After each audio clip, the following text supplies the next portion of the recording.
My own father mocked me. He said, "A soldier can't sing." But he forced me onto that stage, a twisted joke at a Veterans Gala. He thought I'd be his embarrassing entertainment. I sang one verse. The entire room, filled with generals and power, went absolutely silent. Then, the chairman of the Joint Chiefs, his eyes wide with shock, turned to my father. "Sir," he whispered, "that song, it's the forbidden anthem of Ghost Team 7. My dad's face went white. He knew, in that single, crushing moment, exactly what he had done. My name is Serena Caldwell, and I'm 38 years old. For 16 years, I served in the United States Army, mostly in military intelligence and as a tactical field liaison. Now, I don't expect you to know what any of that means. And honestly, that's kind of the point. Most of what I've done is filed away in redacted memos, hidden from public view. But last night, in that ballroom, everyone was talking about it without saying a single word. It was just supposed to be a harmless gala. Another veterans dinner. All the usual pomp, flags, stiff linen napkins, silverware that clinked just a bit too loudly against the fine china. It was one of those 1,000-plate events where retired colonels, defense contractors, and three-star generals sip expensive whiskey, all while pretending to remember the names of the young soldiers they left behind. My father was one of them, the star of the show, really. He sat at the center table, his chest a canvas of ribbons and medals, each story he told polished to perfection. He was the evening's MC, the keynote speaker, the veteran of record. And me? I was the side act, his daughter, the entertainment. He introduced me with a smile that never quite reached his eyes. "And now," he announced, his voice booming with forced charm, "my daughter, Serena, will grace us with something heartfelt. She always had a thing for singing. Let's hope this one lands." A wave of polite, controlled laughter rippled through the room. It was my cue. I walked onto the stage alone. No spotlight, no piano, no microphone. Just me, in a plain black dress, my boots silent on the hardwood floor, and the ache of a memory, a lifetime of memories, pressing against my chest. I didn't greet the crowd. I didn't search for my father's face among the sea of expectant stays. I just began to sing. If I fall in silence, bury me in sound. If my name is missing, let the echoes be found. The room shifted. It was subtle at first. The clink of a fork against china didn't continue. A breath was held a little too long.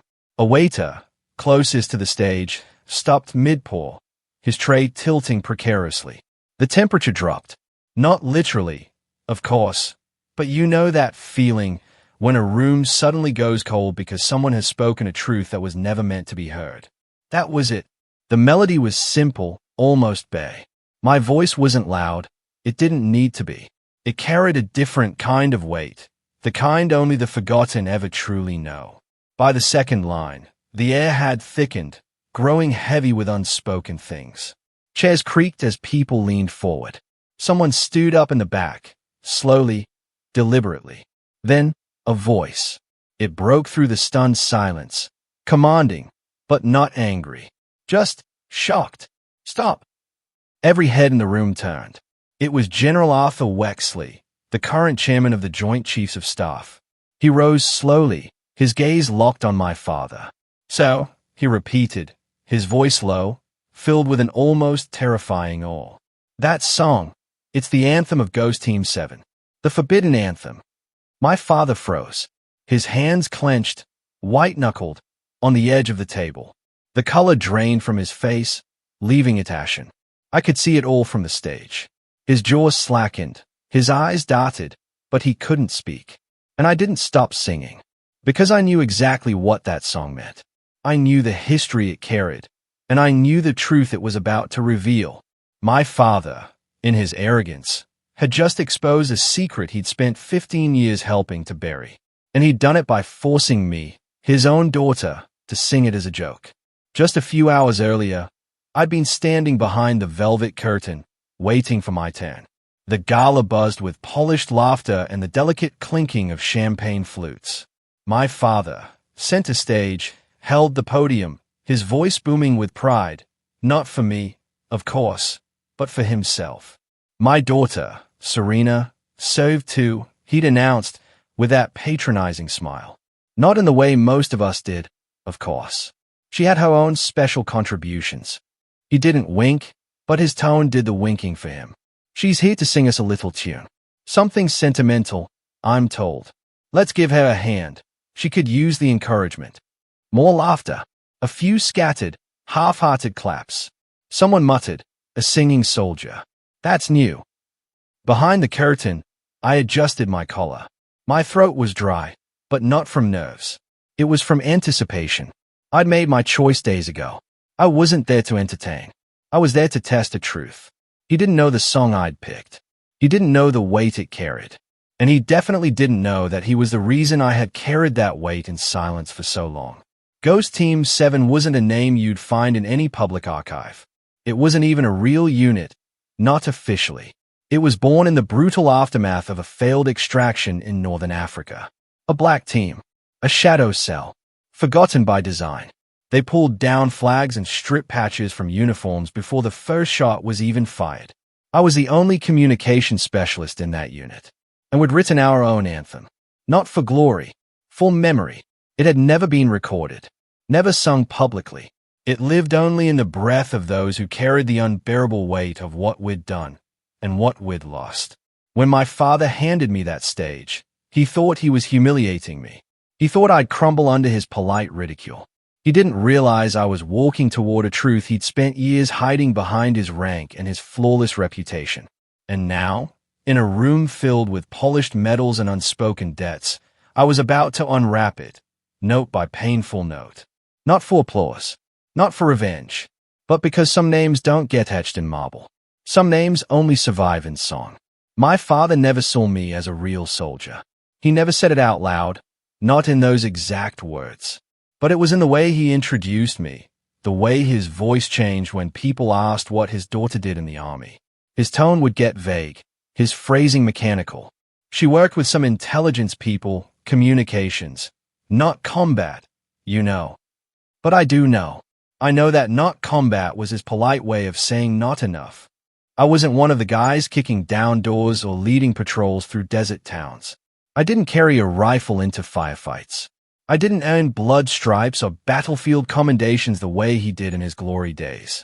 And because of that, everything I accomplished, everything I endured, never truly counted to him.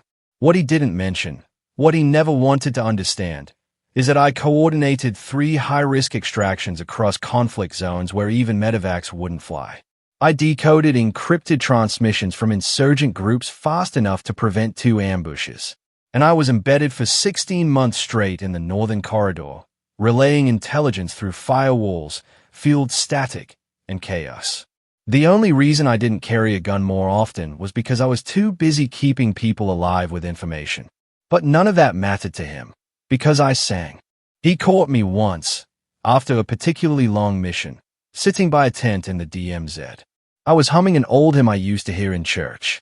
My throat was raw, my uniform stained with sand. I wasn't trying to perform. I was trying to remember who I was before all of it. He looked at me, shook his head, and the words just hung in the air. Soldiers don't sing. Not out here. That was the first time he said it aloud. He didn't shout. He didn't insult me, but the dismissal in his voice sank deeper than any insult ever could. From that moment on, I stopped singing when he was near, not out of obedience, but because I understood the rule.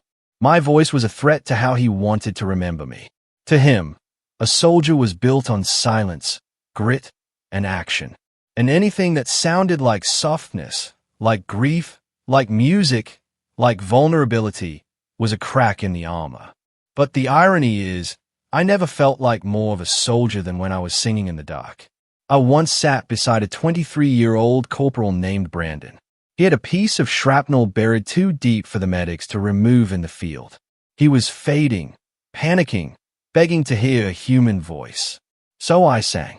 Just a lullaby, one my mother used to hum when the world felt too big.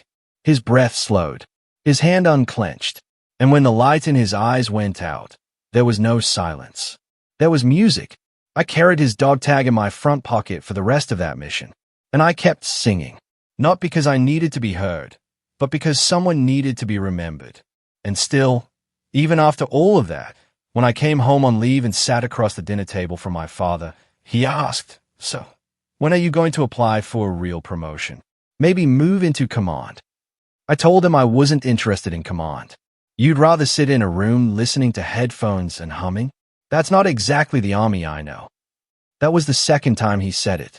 By then, I'd stopped defending myself. He wasn't asking to understand.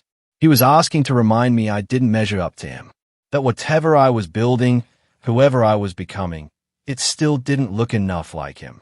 I thought maybe one day he'd see. Maybe he'd hear what my voice had carried through the years. Fear, hope, memory. Maybe he'd understand that sometimes the strongest thing a soldier can do is feel. But that moment never came. At least, not yet. So I sang in the shadows. In VA hospitals, in recovery wards, at funerals where the flag was folded 3 times, but no one remembered the tune they used to whistle in the back of the Humvee. I sang for them. Not for glory, not for pride. Just so someone would know that once they were heard. But even then, somewhere deep down, I wanted him to hear me too. Maybe not the words, but the weight. Maybe someday he'd realize that singing didn't make me less of a soldier. It made me one. And the moment he called me up on that gala stage, expecting a joke, expecting weakness, I knew that someday had finally arrived. They say war strips everything away from a person. Their name, their softness, their voice. But for me, my voice was the only thing I had left to give when nothing else made sense. Especially during Operation Blackmore, the Northern campaign nobody put in press briefings, when most of us were labeled wreck and support, and then quietly removed from record when the mission went sideways. That's where Ghost Team 7 disappeared. Not all at once. Bit by bit. By dust.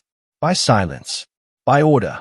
I was stationed at Compass Kilo, a low-profile insertion team tasked with intercepting signals and guiding night raids. It was cold, dusty, forgotten territory. Most days blurred into static and decrypted radio chatter. But I remember every voice I heard go quiet. There was a guy, Harris, corporal, from Texas. Sarcasm in his blood. Never left his corner without a harmonica in his shirt pocket. We weren't close at first. I was quiet. He was loud. But somewhere between losing air support and watching 3 of our team get pulled off the evac manifest, we started talking more. Or maybe I just started listening. He once told me, his voice rough around the edges, "If I die here, Caldwell, you better not let the dust erase me. You hear me? You sing. You sing like the wind owes us something." I thought he was joking, until he wasn't. It was a Tuesday morning. We'd been up all night tracking heat signatures near Sector Delta, and Harris was assigned as rear cover. His transmission never came through. A perimeter sweep found nothing. No blood, no body, no boots. Just an imprint in the date, like someone had been lifted straight off the earth without permission. We filed it as MIA. But we knew.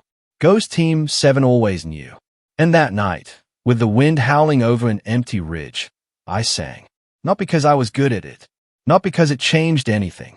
But because no one else would. I didn't even remember where the song came from. It had formed over campfires, inside half-burned tents, traded word by word like currency among those of us who refused to be forgotten. We had no name for it.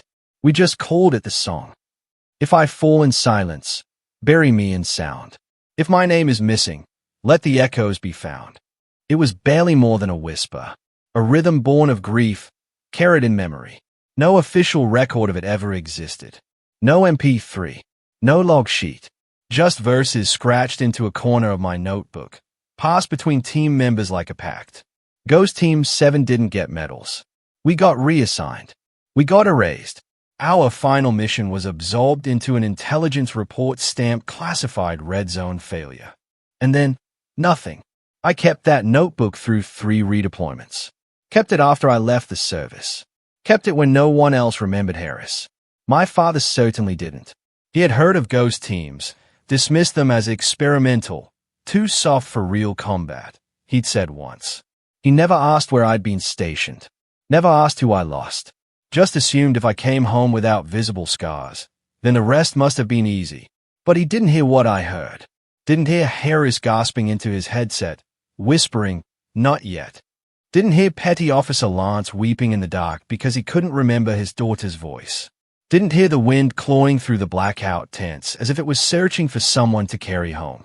He didn't know that sometimes a song is all you have when the world decides someone never existed. So, I carried it. Through discharge, through therapy, through civilian life, and back into the shadows. I never sang it in public, not even for veterans groups. I told myself it wasn't mine to sing out loud. It belonged to those who never got the chance. But the gala changed that.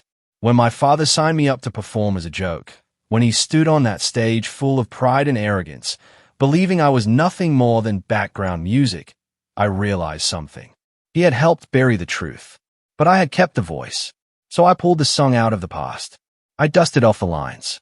I remembered the harmony Harris hummed, off-key, during night watch. I closed my eyes, opened my mouth, and brought them back. Not for my father, for Harris, for Ghost Team 7, for everyone who fell in silence so I could still sing. It was the kind of phone call that didn't start with a hello. My father's voice came through like a command, crisp, matter-of-fact, as if I was still a cadet and he was still active duty. The Veterans Gala is next month. I put your name down for something. I paused. Something.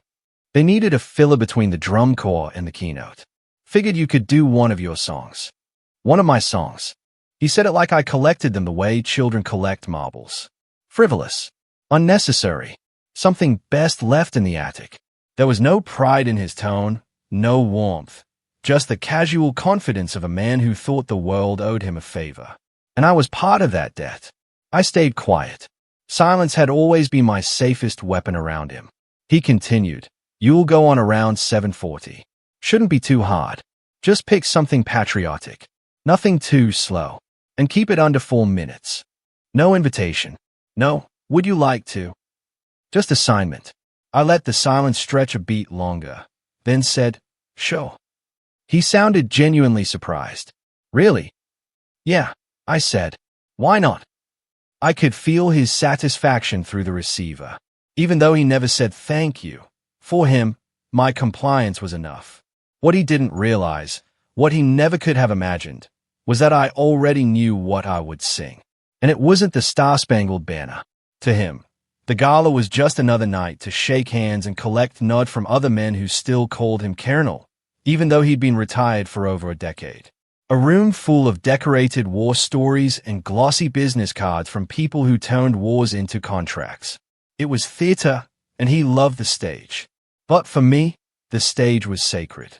Not because I wanted to be the center of attention, far from it, but because for the first time in my life, he had handed me a microphone. He had no idea what he was inviting into the room with it. He thought he was putting me in my place.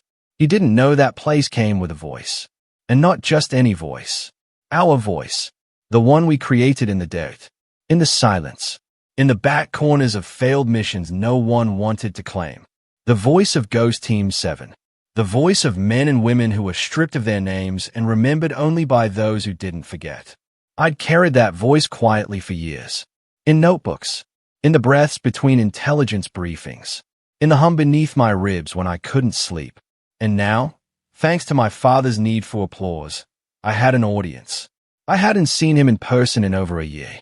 Our last conversation had ended in disagreement. Something small, something stupid, probably about how I never applied for a higher command. I hadn't wanted to come back to his world of polished boots and stage legacies. But something about this invitation felt different. Intentional. Maybe it was the way he said filler. Maybe it was the way he didn't ask, just assigned. Or maybe it was something deeper, an instinct I'd honed over a lifetime of dodging emotional landmines with him. He wanted to remind me where I stood, that I was a soldier by paperwork only, that my time in service, no matter how long, no matter how painful, still sat beneath his worth. And maybe, just maybe, he wanted to humiliate me.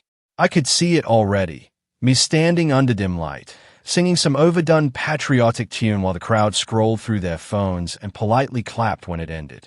He'd smile. He'd clap the loudest. And afterward, he'd say, "You were brave to try something different." Which really meant, you were brave to try it at all, even knowing you couldn't win. I wasn't interested in winning. I was interested in remembering. So, I chose the forbidden song. The one that had no sheet music. The one no one dared sing above a whisper. The one that had lived in my throat since the night Harris disappeared. It wasn't for the generals. It wasn't for the contractors or the donors or the brass polishers in the back rows.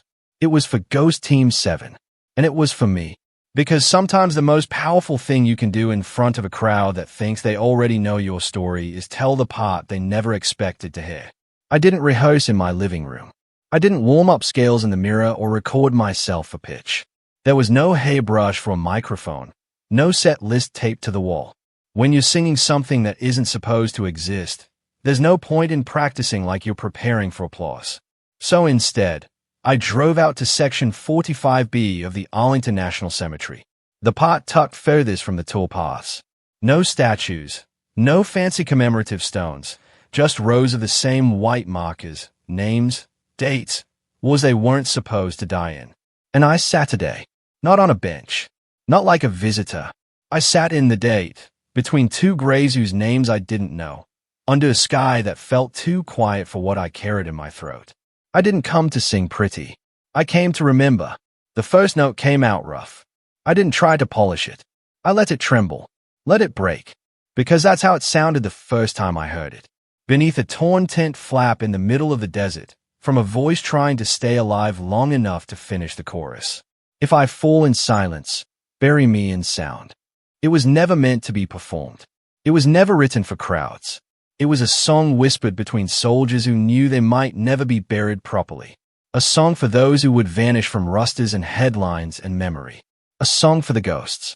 As I sang each line, I imagined their faces.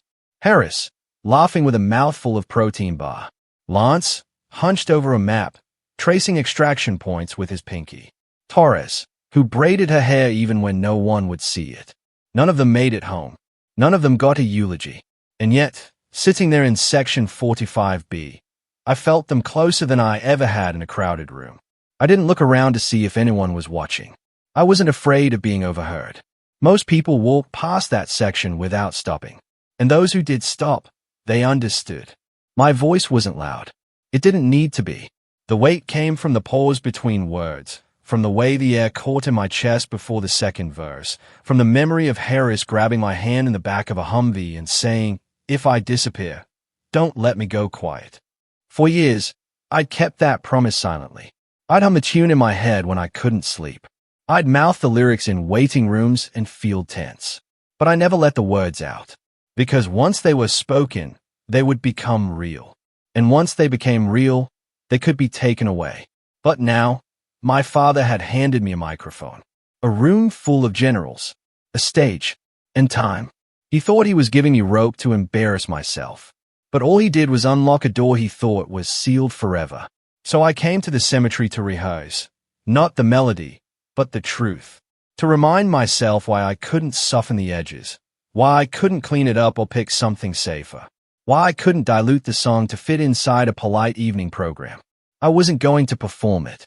I was going to deliver it, like a coded message meant only for the ones who would recognize it. I finished the last note as the sun began to dip.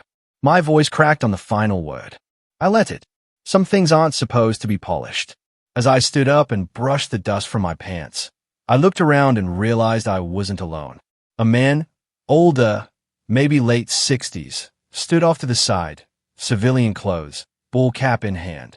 He didn't say anything, just nodded once, solemn. And on his wrist, beneath the sleeve of his flannel shirt, I saw it, a faded tattoo. GT7. He didn't smile. He didn't come closer. Just turned and walked away. I didn't follow, because I didn't need to. Some voices don't need to be loud to be heard. Some songs don't need stages to matter. And some rehearsals aren't rehearsals at all. They are remembrance. And tomorrow night, I wouldn't sing to prove anything. I would sing to keep a promise. By the way, if you're still with me, still wrapped up in this story, make sure to hit that subscribe button. More unbelievable stories are coming, and you won't want to miss them. The sound check was scheduled for 3:15 p.m., just a few hours before the gala. They cycled us through rehearsals quickly. Each performer given no more than 5 minutes to test the mic, walk the stage, get a feel for the room. It wasn't designed for connection. It was efficiency masked as professionalism. I didn't bring an instrument, didn't need backing tracks. When the tech asked, "Are you singing a cappella?" I nodded. He looked mildly confused, made a note on his clipboard, and gestured for me to take center stage. The auditorium was mostly empty, just a few staff members, 2 board sound engineers, and an event coordinator more focused on the lighting than on anything being said or sung.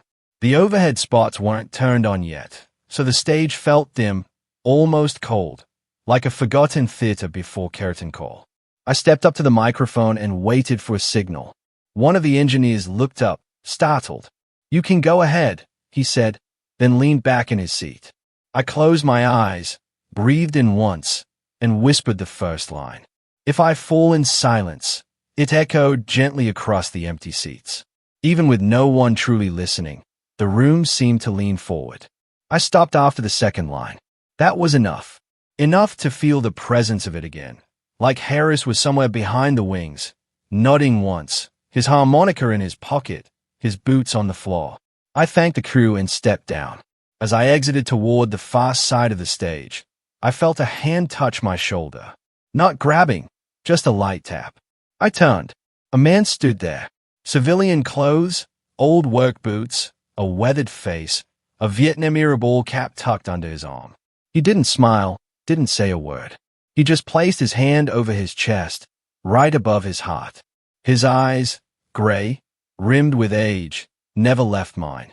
And that's when I saw it.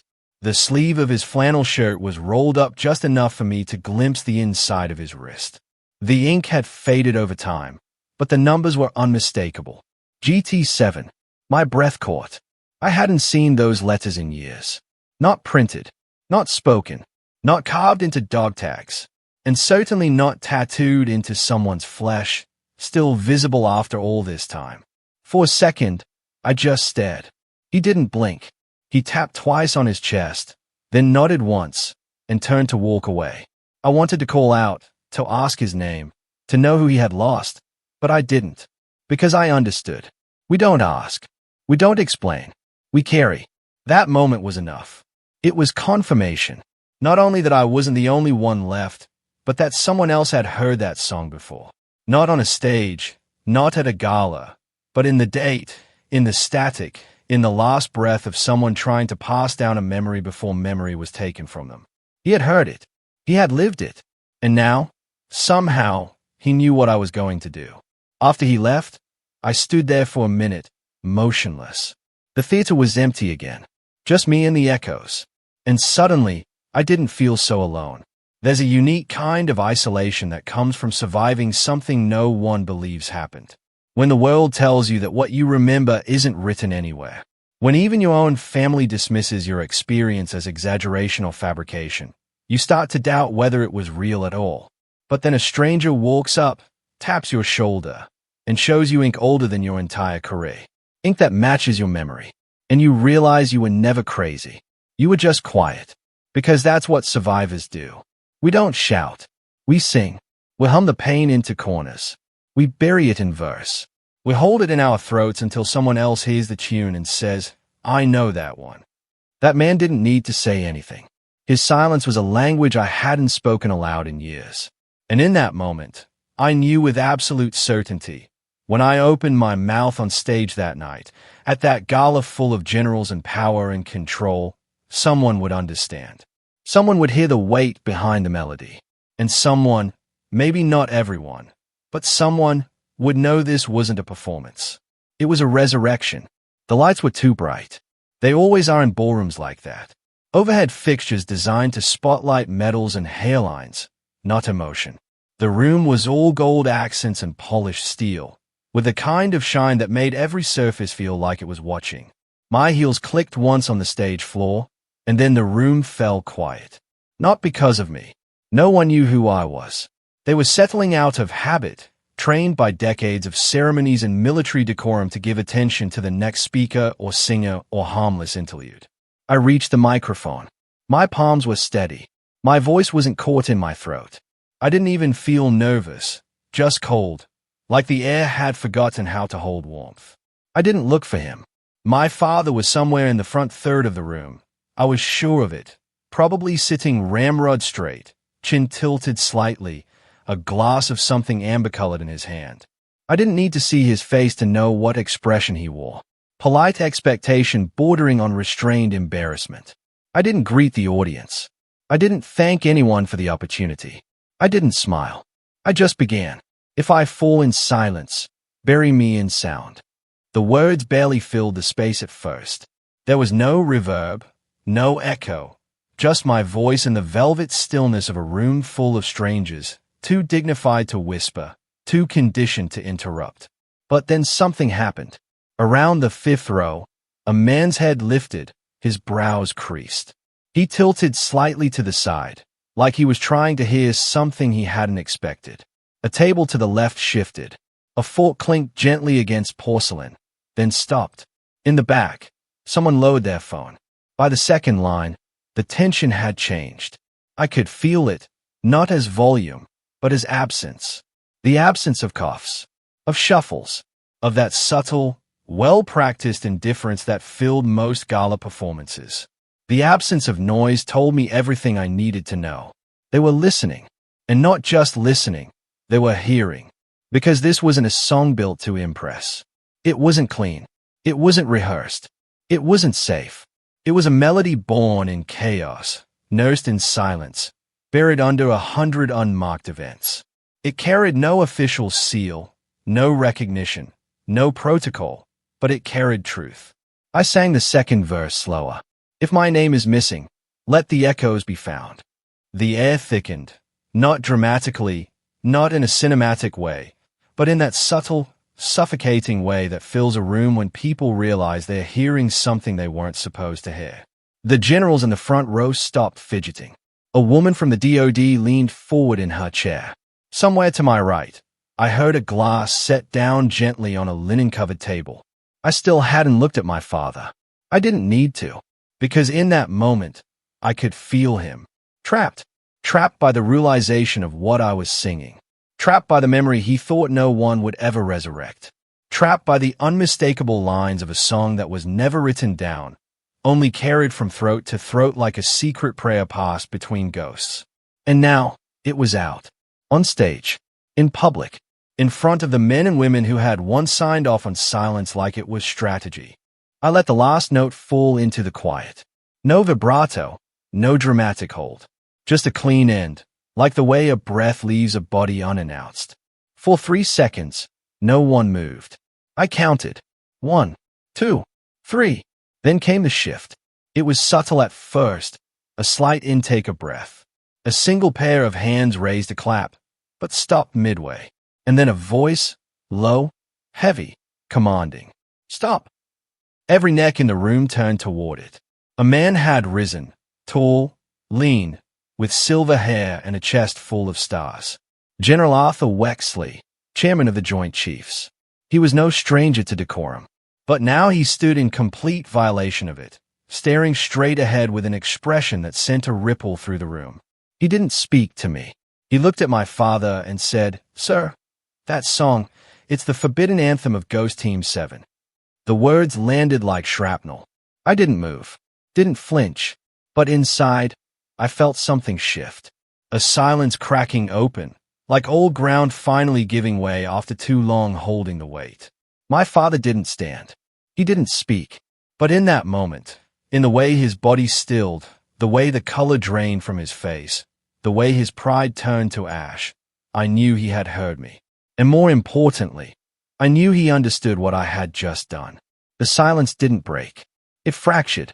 General Wexley's voice had landed like a siren only a few could hear. But those who did, they changed. Their faces drained of color. Their postures stiffened, not out of discipline, but fear. Recognition. Ghost Team 7. He had said it aloud. No one said it aloud. I had heard whispers over the years. Old intel officers speaking in riddles over cups of bitter coffee. Retired field commanders who blinked a little too slowly when you asked about certain operations. But I never heard the name spoken with full breath in public until tonight. Until a 5-star general stood and broke decades of silence. And he did it with fear in his eyes. The audience didn't clap. They didn't shift. They didn't even breathe. It was as if someone had taken the entire room and hung it in amber. The younger officers, the ones under 50, looked around confused. They didn't know the name. That was by design. Ghost Team 7 was erased long before they ever pinned their first rank. The rest, those old enough to remember, did. They remembered the desert. They remembered the blackout. They remembered the disappearances. And now, they remembered me. I saw one man, an old colonel in full dress uniform, slowly lower himself into his chair, hand over his mouth like he'd just witnessed a funeral. My gaze swept the room once, and then I let it land, finally, on my father. He wasn't pale. He was gray. His knuckles were white around the stem of his wine glass. His jaw moved, but his lips didn't open. He looked as though he'd been hit in the chest and was still calculating whether it had been fatal. He didn't look at me. He looked at Wexley. But that didn't matter, because the judgment wasn't in Wexley's face. It was in the room's oxygen.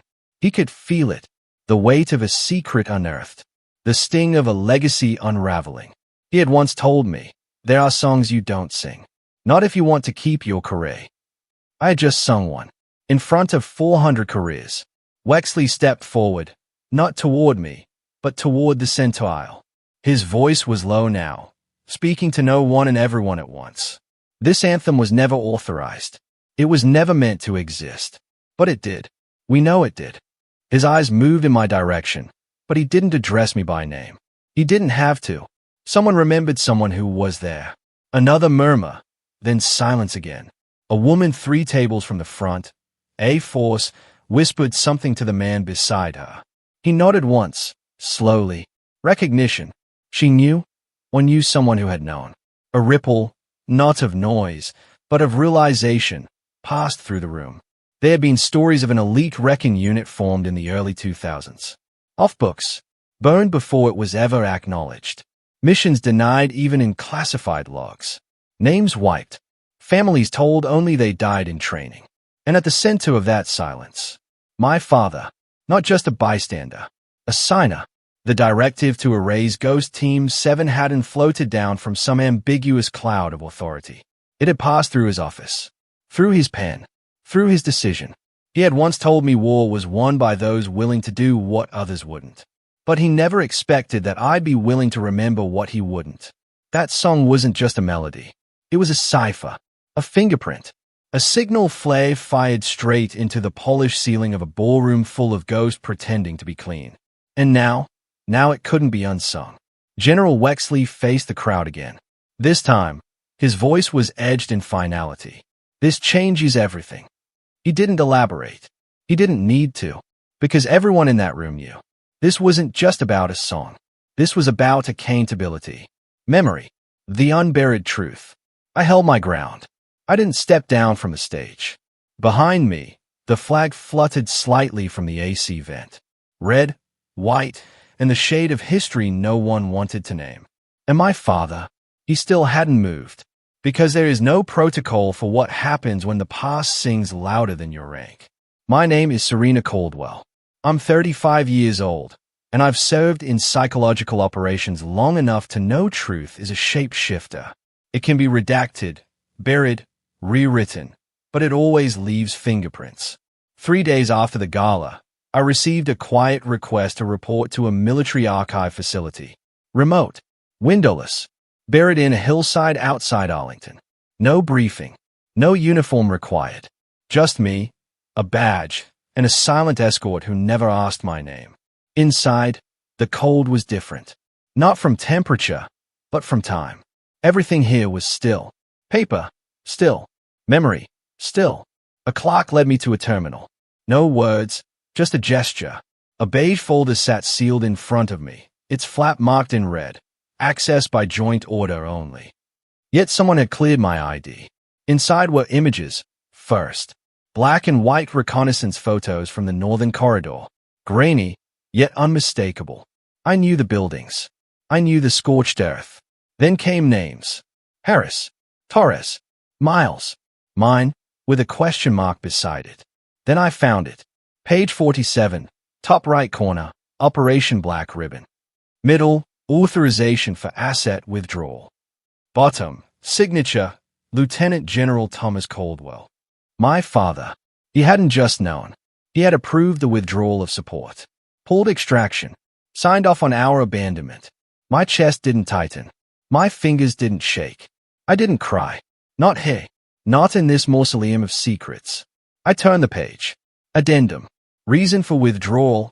Operational containment. Team deemed non-recoverable. Risk to classified technologies high. Personnel loss. Acceptable. Acceptable. That word lodged in my throat like shrapnel. We weren't soldiers. We were risk calculations. Disposables. And my father, he'd calculated it. It wasn't just dereliction. It was deliberate. I sat back and stayed at the signature. I knew that handwriting. Slanted left, crisp, always slightly tilted upward like it was proud of itself. He used that signature on my high school recommendation letter, on my RUC acceptance, on my first leave pass. He had signed me into the army and signed others out of life. I took a photo. I wasn't supposed to, but ghosts don't follow rules. As I stood to leave, the clerk reappeared, almost ghost-like himself. He handed me a smaller file. Unlocked, he whispered. Inside, a memo dated 2 months after Operation Black Ribbon. It was brief, unclassified, meant to disappear. Subject, morale and culture disruption. Proposal, to erase Ghost Team 7 from records to prevent symbolic uprising among Special Forces units. Justification, emotional attachment to the fallen is interfering with operational clarity. Recommend cultural erasure to protect future missions. Signed again, Thomas Caldwell. He hadn't just abandoned us. He had tried to delete us. No medals, no obituaries, no families notified. Just a black hole in the record. But he made one mistake. He let one of us live. Me. And when he stood at that gala, forcing me on stage to perform like a showpiece, he had no idea the song I'd choose was the very memory he tried to erase. He thought he controlled the narrative. But narratives, like wounds, reopen. I left the archive without speaking. Outside, a drizzle began to fall, soft and indifferent. It didn't matter. Nothing could wash this away. Later that night, I sat on my hotel bed. The file opened beside me. I didn't want revenge, not the loud kind. What I wanted was recognition. For the ones who didn't come back. For Harris, who died whispering lyrics into the sand. For the soldiers whose dog tags were never returned. My father's downfall wasn't orchestrated. It was organic, a truth rising like steam from a buried fire. And all I did was sing. The song had done the rest. 2 weeks after the inquiry, I received a letter postmarked from Ohio. It came in a plain white envelope.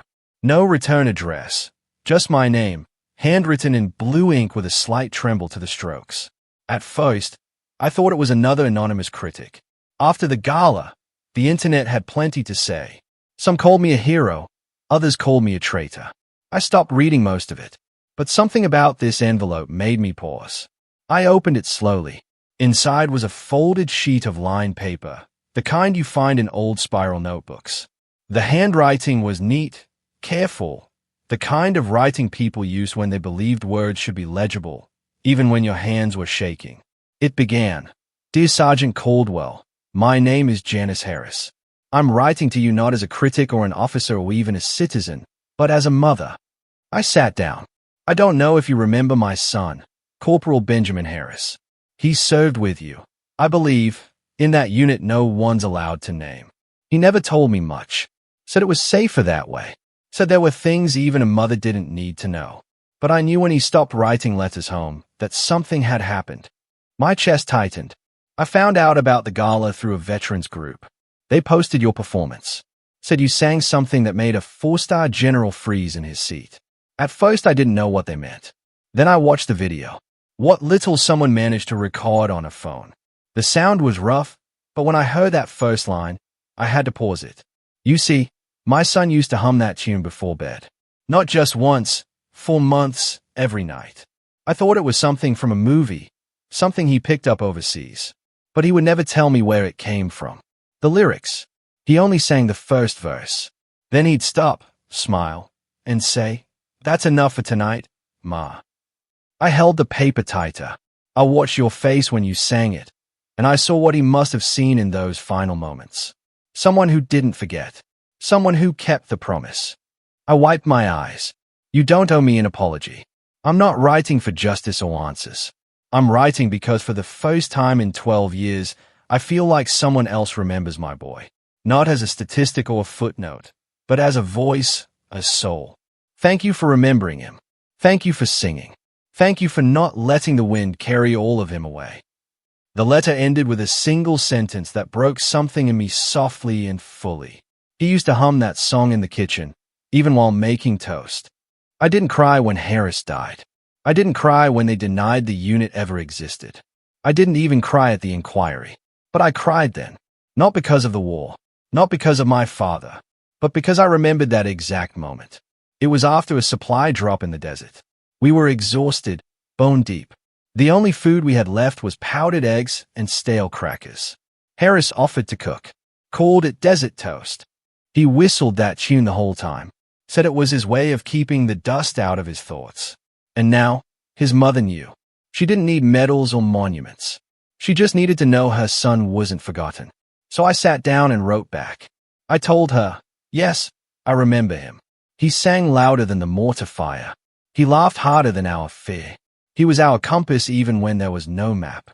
I folded the letter, addressed the envelope, and before I sealed it, I whispered the chorus one more time. Not for me, not even for Harris, but for the people like Janice, who waited quietly for years, hoping someone would remember enough to sing back. I never thought I'd return to a classroom, especially not one with government clearance and cement walls. But here I was, back in D.C., teaching a pilot program run quietly under the Pentagon. The official title was Humanitarian Communication Through Arts. But everyone called it what it really was, songs in uniform. These weren't music majors. They were soldiers, young, restless, and tired from deployments. Some with scars that weren't on their skin. They didn't come here to learn scales. They came to remember how to feel. I didn't bring sheet music. I brought stories. I told them about the sandstorm that buried our comms equipment. How Harris once used Morse code to tap out a joke on a water canteen. How silence can scream louder than artillery. And how a song, when sung with truth, can reach where no strategy ever will. I told them I wasn't there to teach them how to sing. I was there to teach them how to listen. To each other. To themselves. To the ghost that still marched beside them. One morning, after a session that left most of us quiet, a young private stayed behind. He was lanky, his uniform too new, boots too stiff. He sat down and asked softly, "The song, the one you sang at the gala, was it real?" I didn't answer right away. Instead, I looked at his face, the hunger in his eyes to believe something still mattered.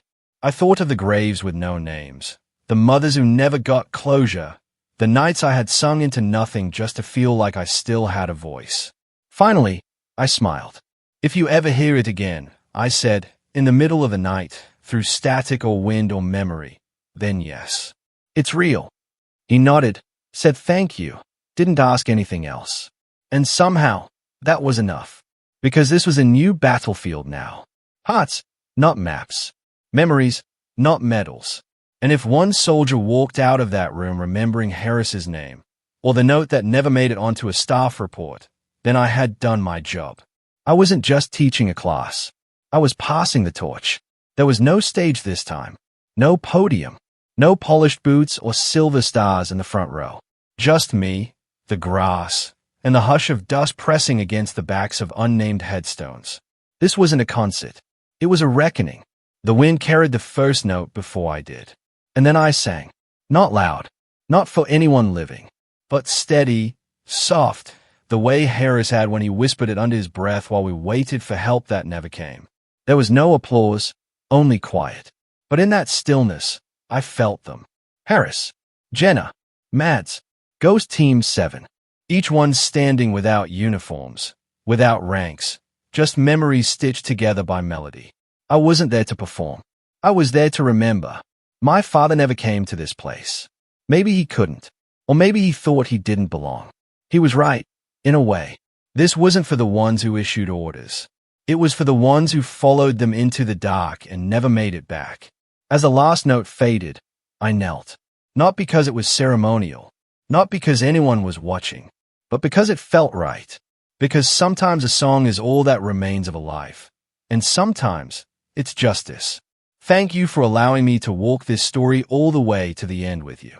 Before we say goodbye, we'd love to know, where are you watching from? Is it a quiet morning with a warm cup of coffee, or a late night where stories like this keep you company? Let us know in the comments. We read every one with gratitude. And if this story touched your heart, please consider subscribing to the channel.